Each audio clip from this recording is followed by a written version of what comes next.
Les alliances entre entreprises, ça n'a rien de nouveau, ça a toujours existé. Il y a toujours eu des entreprises qui ont travaillé ensemble parce qu'elles avaient intérêt à s'allier, à être partenaires. Je pense notamment au secteur automobile, où certains constructeurs achetaient des plateformes à d'autres constructeurs pour développer des véhicules.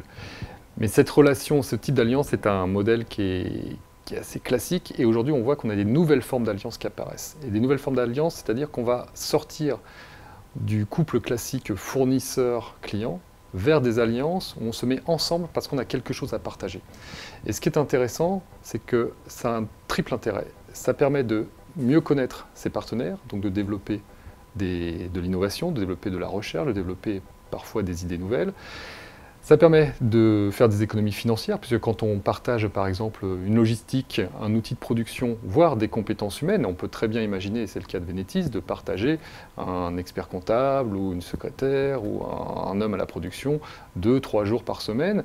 Tout le monde y trouve son compte économiquement. Et puis l'autre intérêt, c'est que quand on partage des choses, on entre dans le monde de demain, qui sera un monde plus coopératif, on commence à travailler ensemble, notamment à l'échelle d'un territoire. Donc ça, c'est les nouvelles formes d'alliances qui sont en train de se mettre en place. C'est des alliances parce qu'on a des choses à partager ensemble. On y trouve un intérêt économique, social, territorial et bien sûr un intérêt en termes de business, puisque en partageant des choses, on a des idées nouvelles. Et il y a une nouvelle forme d'alliance extrêmement intéressante qui commence à émerger, mais qui est encore un peu naissante dans les territoires français. C'est ce qu'on appelle les symbioses industrielles, qui rentrent dans la catégorie de tout ce qu'on qualifie d'écologie industrielle. Alors en quoi ça consiste? Et il y a des exemples dans votre région, puisque ce soir des entreprises vont vous en parler. Cette symbiose industrielle, c'est 2 entreprises, 3 entreprises qui se mettent ensemble, non pas parce que l'une est fournisseur de l'autre, non pas parce que je fais des pièces automobiles pour un constructeur, non, je me mets à côté de l'entreprise B, parce que moi, entreprise A, je suis intéressé par ces déchets. Ces déchets vont être mes matières premières. Et inversement, l'entreprise peut trouver aussi un intérêt à être à côté de moi. Et en se mettant côte à côte, en créant une symbiose, on crée de l'intérêt économique, puisque mes déchets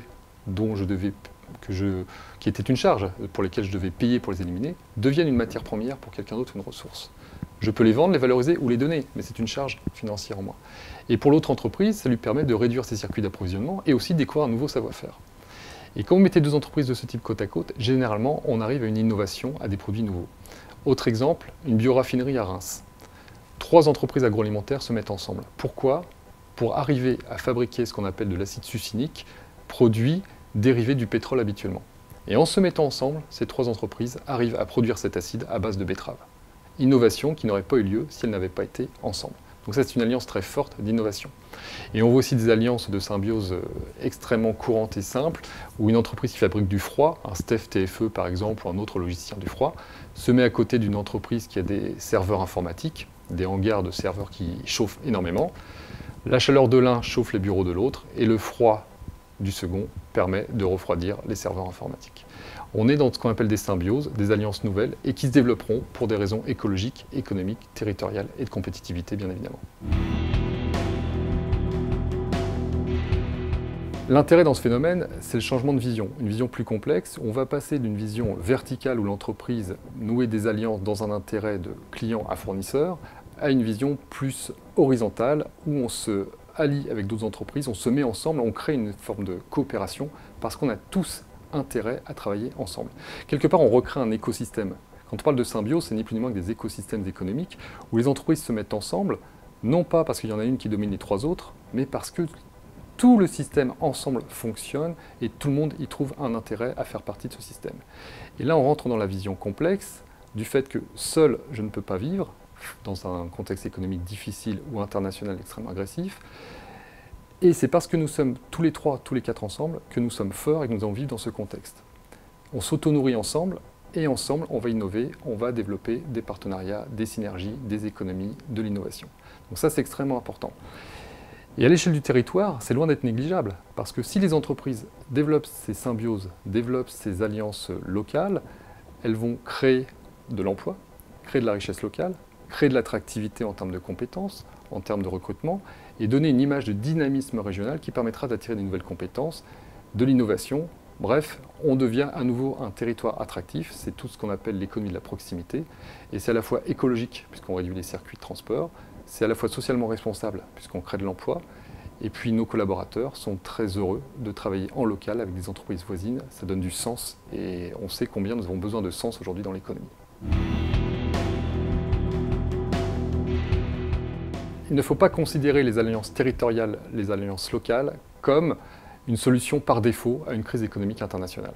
Certaines entreprises, pas toutes heureusement, ont encore tendance à considérer que si on se replie sur son marché local, que si on se replie sur des partenaires locaux, c'est parce qu'on ne peut plus aller à l'international ou parce que l'environnement devient difficile.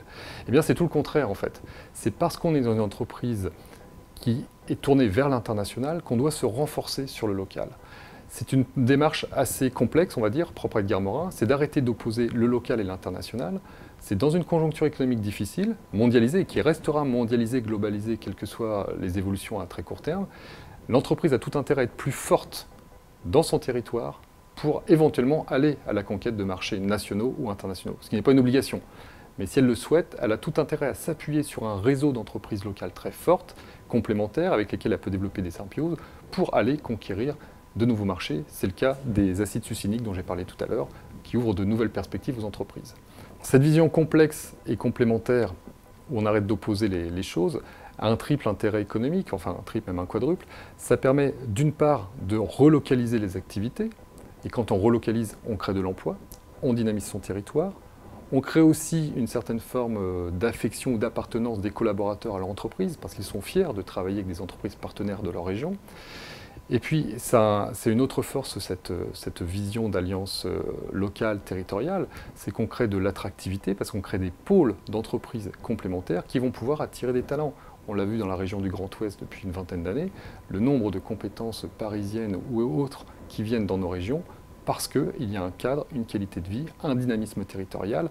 Donc ces alliances ne se limitent pas uniquement au champ de l'entreprise. C'est toute une dynamique territoriale qui se met en place, et c'est ce dont les entreprises ont besoin par la suite pour être plus fortes sur leur marché ou sur des marchés nouveaux.